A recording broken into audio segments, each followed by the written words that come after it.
Patuloy na gumagawa ng ingay ang tambalan ni Kim Chiu at Paolo Avellino sa kanilang pinakabagong pelikula. Kahit ginabi sa shooting, hindi pa rin matatawaran ang dedikasyon ng dalawa sa kanilang proyekto. Ayon sa mga sources, nakakakilig ang bawat eksena ng dalawa. Kahit pasado hating gabi na, nananatiling masigla at nakangiti ang dalawa.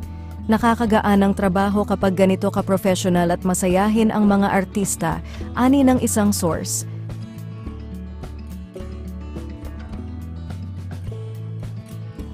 Sa likod ng kamera, hindi rin matatawaran ang chemistry ni Kim at Paolo. Sobrang saya ng kanilang working environment. Tila parang hindi trabaho kasi ang gaan ng vibe sa set. Lalo na kapag may eksena ang dalawa, sobrang effortless ng kanilang chemistry.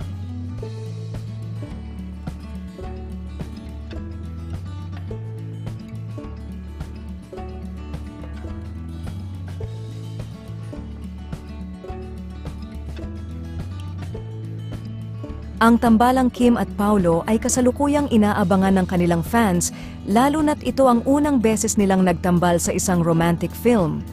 Siguradong maraming manonood ang kikiligin sa kanilang kwento, lalo na't ipinapakita ng dalawa na kaya nilang maghatid ng kakaibang kilig at inspirasyon.